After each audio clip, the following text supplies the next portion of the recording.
live from New York, the show that's talking sports movies. Yeah. The Christian Bale, Mark Wahlberg boxing movie. Dark Knight. I don't No, that the remember those fighter. two Excellent. The The fighter. Fighter. Yeah, That's great. Can I tell you, dead last in the sports movie conversation? Dead last. $1 Million Baby. That What? I just said that was pretty good. Oh, it's the, You don't think that's good? It's like I no, didn't it's see it. really good for the first 90 minutes. Spoiler alert, kids. And then the main character gets her neck broken, and it's awful. That's awful. Oh. It won Best Picture. It's good. I'm here telling you, it's awful. It's a good movie. Clint know what's Eastwood good? got The a Have you little seen The over his Wrestler? skis on it. What? The Wrestler? Oh. I think Yeah. I did. Was that recent? Moderately recently. By the one of the first MMA guys? No. Oh. We're starting in Kansas City. Mahomes looks to be on track to start week 1. That's good news. Pass game coordinator saying it looks like the injury never even happened. Yep.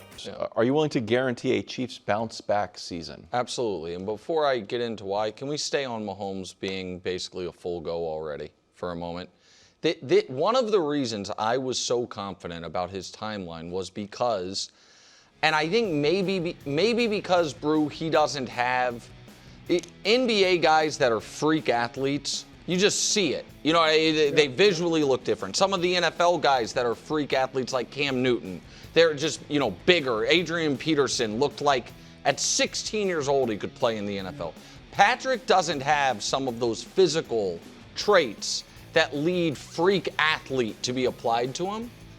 But his history of, the year they won their first Super Bowl, he dislocated his kneecap. He played 18 days later. 17 days later, something like that. We saw him suffer a brutal high ankle sprain during the playoffs of a different Super Bowl run. And not only did he not miss any time, the two of the biggest plays of that postseason were Mahomes' scrambles. There was never a doubt to me that whatever the shortest possible rehab timeline would be for a player at his position, at his age that suffered this injury, he would have it. So now that we have, I think, removed as much concern as is possible to remove about, is he going to be ready week 1 and those things, now we just get back to, was last year an aberration or not for the team? And I know I'm the Chiefs guy and I know I can be annoying, but if this were the resume of any other team in any other sport adjusted for games played, would we think they're going to be more like they have been every single other year, winning a minimum of 11 games, reaching a minimum of the Final Four, or that one year? Now, again, I'm not sitting here saying you can guarantee they make the Super Bowl. Not even necessarily saying you're sitting here and guarantee they'll be back at the Arrowhead Invitational. But what I am saying is a bounce back season means back in the postseason, a legitimate contender. And yes, and the additional reason for it, Brew, is, and this has been papered over throughout Mahomes' career, no team in the league since Mahomes got to Kansas City has gotten less, literally, from the running back position than Kansas City. This is their ranks in not rushing yards by team, but rushing yards by running back. So it removes Patrick's scrambles. And look at the average over the last 8 years is dead last in the NFL, which is why I think the Kenneth Walker addition, even if Brew is the 10th best running back in the league, is going to have outsized impact because they have not had a dynamic running game since he's been there, and they haven't had even a reliable running game in the last 4 years. So, yeah. Some of that has to be by design, right? Because they don't, Some but of no, that's but they're probably not. 'cause early on they threw it. They so threw much. it, yes, but I mean, they're not anywhere near dead last in the NFL in rushing attempts.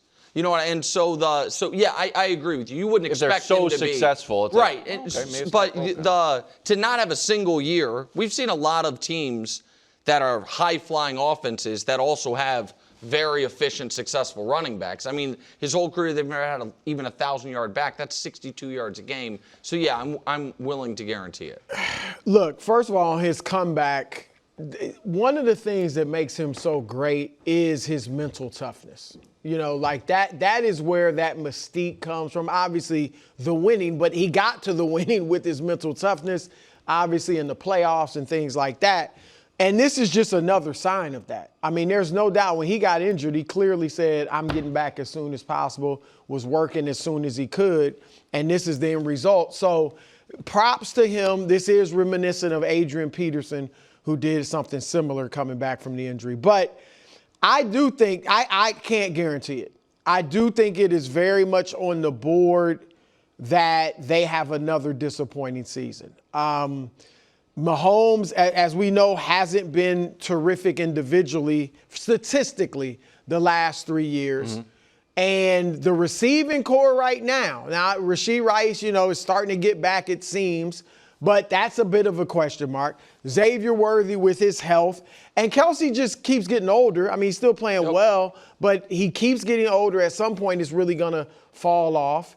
And so I think the receiving core is an issue. I agree Kenneth Walker helps. But then defensively, and they've been a top defense for these last several years, but Chris Jones is another year older and was very good last year.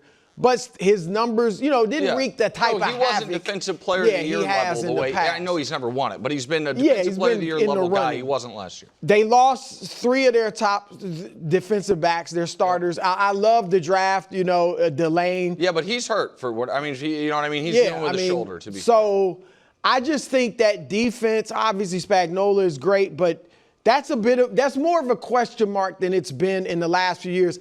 And that division's tougher. It's tougher than it was a few years ago. And you got 2 other really legit teams, the Chargers and the Broncos, who both of them swept the Chiefs last year.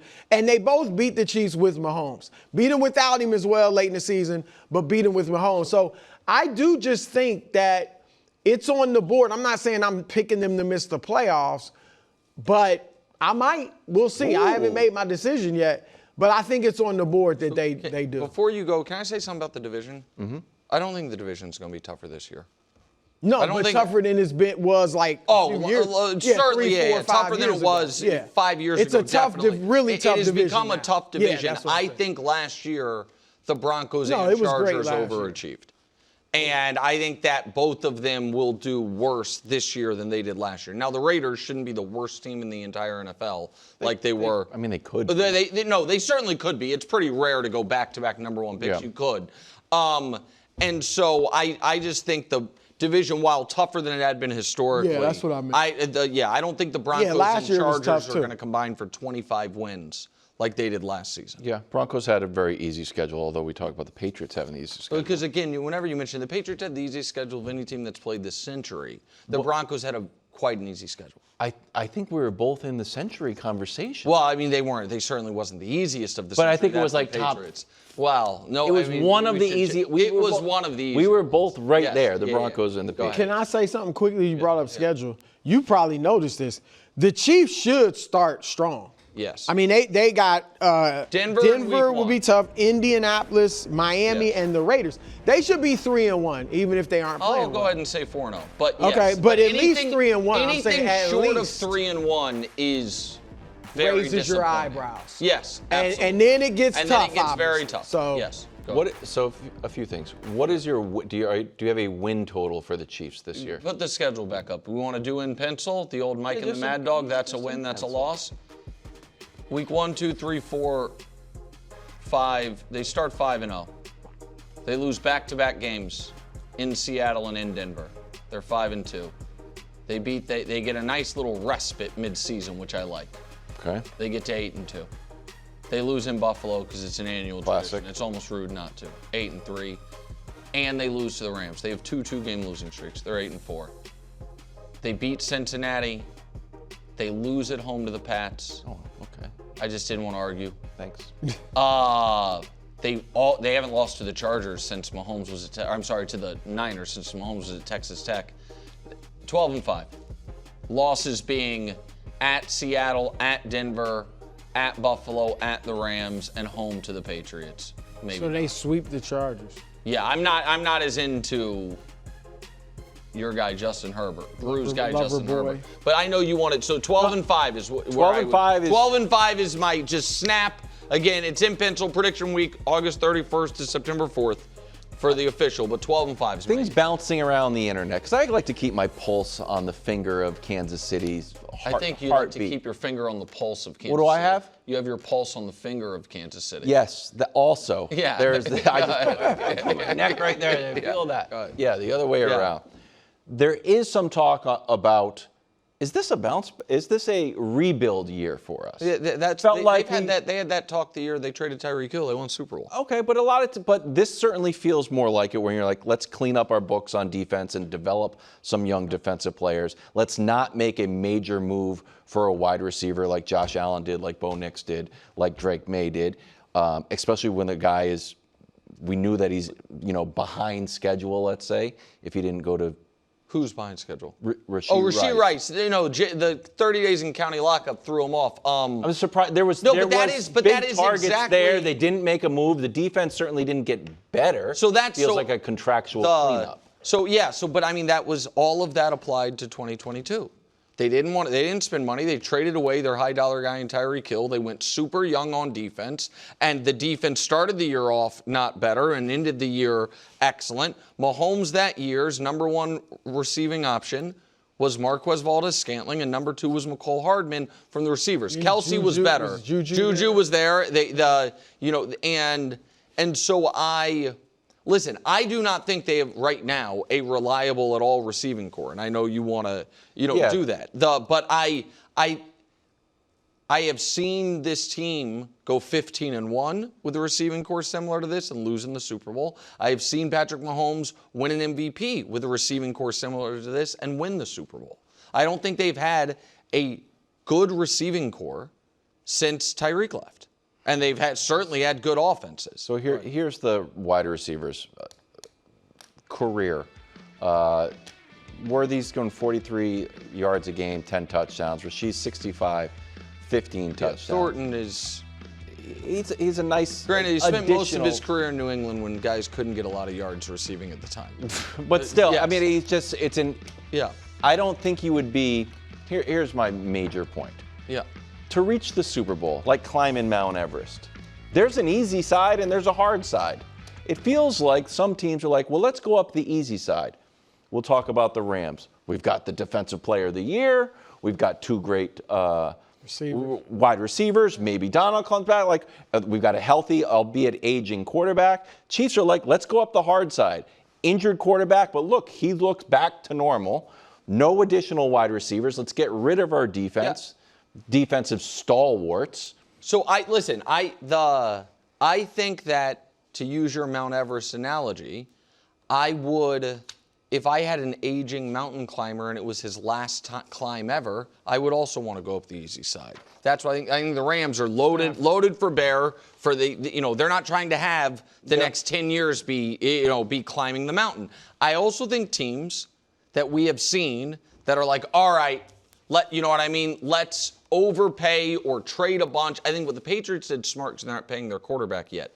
But the teams that are paying their quarterback that then go out and they are giving away first-round picks to get veteran players as opposed to what the Chiefs doing the opposite. Yeah. To me, that's one of the reasons those teams have shorter windows. The Chiefs are trying to thread the needle of competing for a Super Bowl and keeping the window as wide open as possible. That is the harder side. Yeah. I agree. This is something that I agree with Brett Veach on. A lot of Chiefs fans are very critical of Brett. I think there are things that are fair to be critical about. I like we want to compete Belichickian style. You could argue the Patriots went up the hard side a lot. Yeah. You know what I mean? But it's what kept them in the mix year after year. Meanwhile, in Los Angeles, Aaron Donald worked out with the Rams. Funny wrinkle here from Schefter. Because he used the team equipment at the facility during training camp, the Rams had to officially list him. I think it was a formal tryout. Yeah, he's trying out. So, Brew, you think this is a done deal? Yeah. Yeah. Unless he just isn't pleased with how he's played. He's been working towards this for a few weeks and then goes through the tryout. And I'm sure he's looked pretty good. And he's continued to work out throughout his retirement, just as far as weights and staying in shape. So I feel like he's definitely coming back. Don't know for sure, but that's my gut. And look, he's 35 years old. Bruce Smith, Reggie White, they were still excellent at that age. Mm-hmm. And he has only played 10 years. He doesn't have the wear and tear that a typical 35-year-old has on him. And I'm not doing a misdirection. No, I know, so I you're know. looking at me with this No. smirk. And he stayed in shape, as I said. I expect him to come back. I know a few weeks ago I said, I'm not sure what type of impact he'll have. I think he'll have a great impact because also Myles Garrett is going to draw some attention away from him. You know, you got the other guy, Byron Young, who last year had a great season. So they don't have to rely on him as much as they used to, although I'm not going to say he'll be as good as he was. But I do think he could come back and make a heck of an impact. And I don't think they need him to win the Super Bowl, but he definitely helps. KW? Yeah. You looked like you wanted to say something. No. So I don't think he's coming back. Really? You don't think he's coming back? All this and not coming back? I don't think he's coming back. I looked at one of his comments about only if he's at the level he's accustomed to as a sign that I think, maybe I'm wrong. I want to make it clear. I think if he did come back, he would be good. You know what I mean? I think not as good. He was first team All-Pro. He was first team All-Pro his final year, and it also was the third worst year of his career. Yeah. You know what I mean? Like the year before his last year was the only year he dealt with injury. Year 2 through 8, he put up a resume of, if that was the entirety of his career, he might be the best player ever at his position. Like, so I'm not here doubting Aaron Donald. If someone said I think he's the greatest defensive player of all time, they have a strong argument for it. But I think he already, his last 2 years, was not the player that he was and the player that he wanted to be. It's one of the reasons it's not like he left because the Rams stunk. They still had Stafford. They were recently off a Super Bowl. They not immediately off a Super Bowl, but fresh off. And he walked away. And it's been 2 years. And again, I say this with no firsthand knowledge, but I imagine there is a massive difference between staying in amazing physical shape and being ready to play NFL football games. Yes. And so I think if he comes back, I think it is almost objectively speaking, a zero downside proposition for him. He's not going to be a diva. He's not going to be a pain in the ass. And if he's not old Aaron Donald, he's still better than whomever was going to be in his rotating spot. Mm-hmm. I just don't think he's going to come back. Wow. And if he does come back, I think the impact would be flashes rather than consistent production. I'm less concerned about age than I am about time away from the game. Like, I think 2 years retired is a real thing, and I think I think this is more sizzle than steak when it comes to the actual impact that it would have on the Rams season.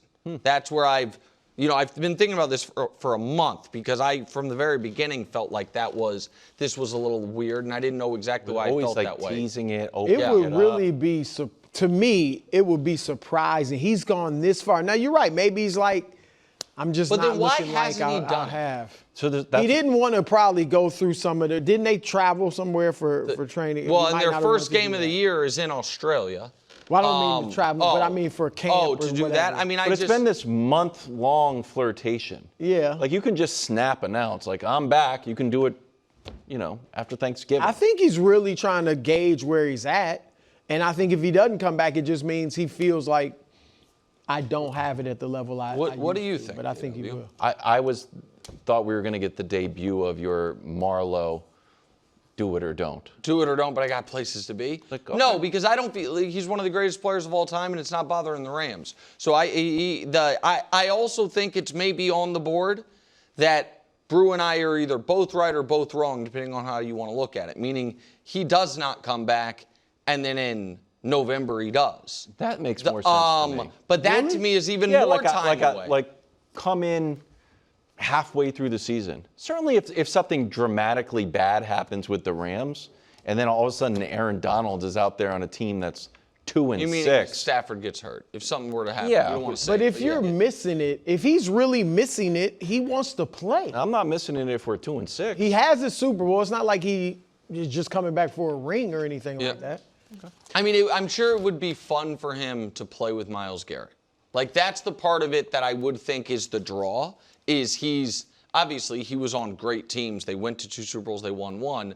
But my guess is this would be the first time in his entire football life that he plays on a defensive line where the other team is more worried about someone else. Yes. And you know what I mean? What that would open up for him. So I bet that is super attractive to him. Okay. I just think 35 years old, 2 years removed from the NFL, has done well with his money, is a smart guy, is going to, he doesn't need to come back. I don't think he's going to come back. Loves working out, though.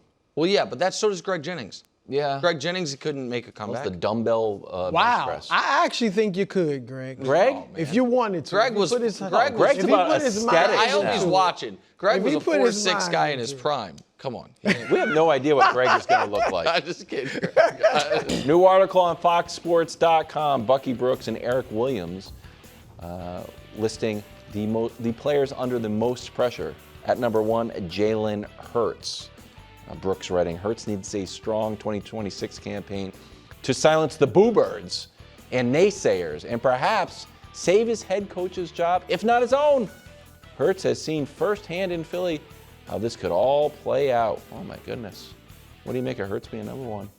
Listen, I don't think he should be number 1. We actually talked about this yesterday. We all said C.J. Stroud. I don't even know if we mentioned Jay. No, and I thought Bryce Young would be the second guy behind C.J. But if you remove the actual list from the quote there, I think everything he said in the quote there is accurate, whether it should be or not. This is more an objective or a observation on what I think the objective facts on the ground are rather than if it's fair that he has considered this. I do not think he is on as steady footing as any of the other Super Bowl caliber quarterbacks in the league within his own franchise. I think his franchise has a history of being like, good's not good enough sometimes, and wanting to move on. And I do think that what Bucky wrote is certainly correct about Sirianni.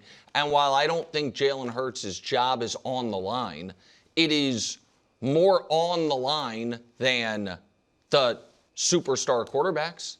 It's more on the line than Stafford, than Mahomes, than Allen, than Lamar, than Burrow, than Drake Mays, or sure. And so I wouldn't have him number 1, but I do think, and this is one of the reasons I find Sando's article, the quarterback poll, the tiers so valuable. I do find it as a valuable data point that 50 anonymous people around the league came together and like, yeah, he's decidedly average. He's the league average quarterback. And again, we can say that's unfair, but that is an unemotional ranking that is casts a very wide net from GMs, coaches, coordinators, and that's where they saw Jalen Hurts. And so I understand Bucky's point, even if I think number 1 is too high. Yeah. Mm-hmm. Yeah. Well, I totally agree with that. He shouldn't be number 1, but there's tons of pressure on him.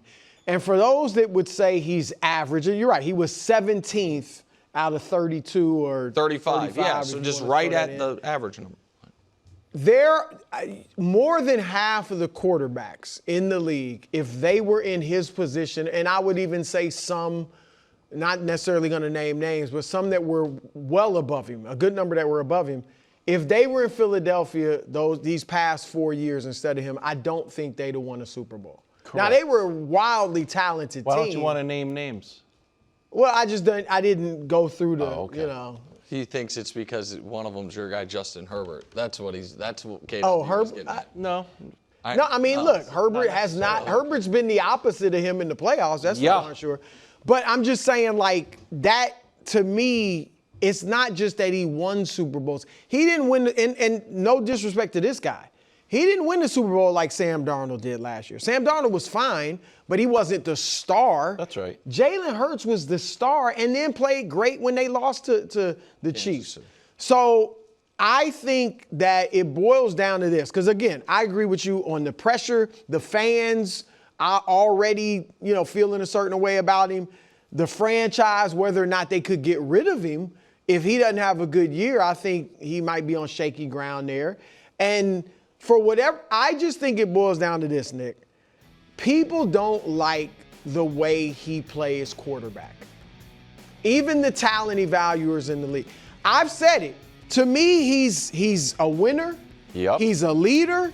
He's clutch. He's poised. He steps up in the big moments. He's mentally tough. So we saw it in college, bouncing back from being benched by Nick Saban and all the things all the doubters when he came into the league to turn himself into a franchise quarterback. But he doesn't have the golden arm. He doesn't throw for the golden statistics. And when you look at these polls, it tends to be the guys. That's why Justin Herbert's always ranked so high, because he throws a beautiful ball, a pillowy ball, as you might say. Well, no, he throws a laser beam. Yeah. But that is why the bottom line is people just don't like the way he plays quarterback. Yeah, because then I want you to go long. That's why I wanted to ask. I'm getting angry. All right.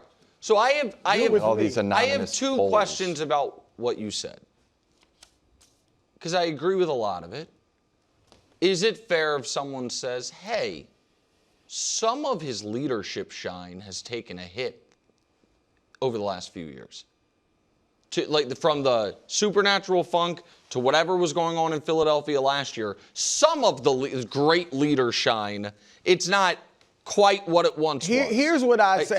That's not an unfair comment, but what I would say is a lot of the great leaders we've seen in sports, LeBron, Kyrie dips on him. Yep. Tom Brady, Antonio Brown quits in the middle of the season. Yep. So there's only so much at this level of grown men that a great leader can do. I hear you. That's a fair point. But I do think he's still a very good leader. And the other one is, and it's one that I have brought up many times as a compliment to him. It's one of the things that I mentioned to Mrs. Hurts when she was telling me before the Super Bowl when he kicked the Chiefs' ass that he was going to do it and that I'd been unfair to her son. When I said, hey, you've heard what I said in real time and since then about how he handled what happened in Alabama, and she actually gave me credit. She was like, hey, you were fair there. Yeah. But that's always such to me an interesting anecdote that gets brought up in his defense, and I'm one of the people who brings it up. It's like, hey, remember what happened how he handled getting benched in college? Which is kind of speaks to what we're talking about. Like there has been dating back to Alabama there is something about whatever, and almost no quarterback has no holes, but his holes seem to really be red flags for either certain types of coaches or certain program. You know what I mean? And so that's absolutely. And so that it's a weird attribute of. When he lost his job, he handled it like a pro. When we're talking about, things. But I think that's, character shines in your lowest moments. Right, but it's a compliment to his character, the fact that he got benched. And it's an indictment on the ability that he lost his job. And but now you go, rant. So. Take all the time you want, Kate. How about you? The guy's never had a losing season. And you can go around and say, hey, raise your hand if you haven't had a losing season in your career. Lamar can't raise his hand. Patrick Mahomes can't raise his hand. 8-7, 14-1, 11-6, 12-3, 11-5. I would sit down, and you should do this any job. Hey, what does success look like? For me, I'm new at this job. What does success look like? I think the answer is win games for us. Cool. Anything else? Be high on a poll of anonymous executives. Doesn't make any sense. Well, he has, in his defense, he's been second in MVP. Yeah. Voting 2 one year. The other part of this that really bothers me is, and a part of this is a little bit of a Joe Burrow conversation, as we are been doing rankings. Some of the quarterbacks the media has decided will be judged on their best moments, like Joe Burrow. That's definitely And some true. guys will be judged on their worst moments, like Jalen Hurts in a half of a football game. Yeah. I'm a little guilty of it. I'm like, wow, it was a really wacky half of football when you didn't complete a pass. But winning Super Bowl MVP and not completing a pass in a regular old game that I think you won are not equally weighted. Finally, Dusty, can you pop up? I mean, you don't even need to if you don't have it. The Eagles' schedule. First 5 games I just did. Commanders, Jalen Hurts versus Jaden Daniels. He's 2-1 against Jaden Daniels and the Commanders. Including a playoff win in which he put up 55 points, and they won. He's yet to play Cam Ward. He's actually 0-1 against Caleb. That was the game where Vic Fangio's vaunted defense gave up 280 yards on the ground. The Bears rushed all over them. Ben Johnson, I don't know if he debuted it, but he certainly took his shirt off after that game. Okay, then he's got the Rams. Oh, the Rams, Matthew Stafford, Super Bowl champion. Matthew Stafford has never beaten Jalen Hurts. Jalen Hurts is 4-0 against Matthew Stafford. But in that game, it will feel like one, king with a crown on and one underdog trying, this guy's never beaten me. I beat him in the playoffs. I beat him in the regular season. He's never beaten me. But his job's not in jeopardy. And finally, the Jags, of course. What's his record against the Pirates? 2-0. Okay, no, I was curious. In London. I was really asking. It's basically all the guy does is win, and it's a little bit of the Jalen Brunson. It's become a meme at this point. You know who I think everyone's better than Jalen Brunson, so it's time to be better. What about Drew Holiday?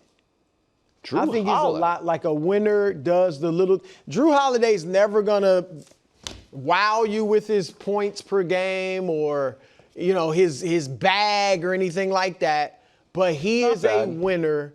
And if he goes to your team, it's going to be better. I think and does all the little things that win. Yeah. I haven't. The Drew Holiday one would take me longer to unpack my full thoughts because I didn't see it coming. So I don't want to dismiss it, but I can't. I'm sure it's a good comp. I just haven't spent a lot of time thinking of it. I am curious to you though, KW, because, and I think this is where the Jalen Hurts collective rankings does not come out of nowhere.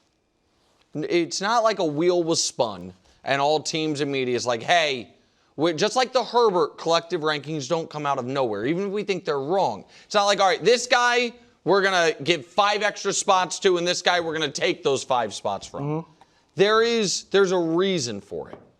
And I feel like last season, in real time, you started to, on Mondays, not so much in the offseason, but on Mondays, understand it a little more. Because it wasn't just the There's one. Some rough film. It wasn't, and it wasn't just the one. Great. You mentioned one half where he didn't complete a pass. It was multiple games where all of a sudden the offense would seemingly become totally non-functional. Yes. And it culminated for the second time in 3 years. Now again, the middle time in those 3 years, they won the Super Bowl in blowout fashion, scored 100 points in the final 2 rounds.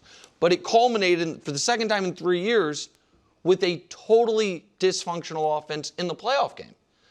You know what? We're in the final play, they're running the 4 verts, and everyone's mad at the offensive coordinator, and it's an incomplete pass, and you lose to a Niners team. Stuff can get. So it is. I think he is a touch underrated. I think you feel like he is wildly underrated, and from a pure winning standpoint, the evidence is in your favor.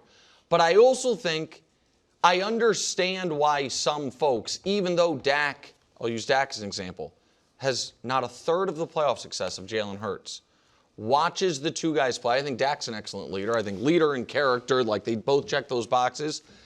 And they're like, yeah, I'd rather have him as my quarterback than Jalen. I don't think that's like an unacceptable opinion. Yeah, I don't think I understand why people watching the games week to week are like, yeah, I think he's better. Here's a good question on that.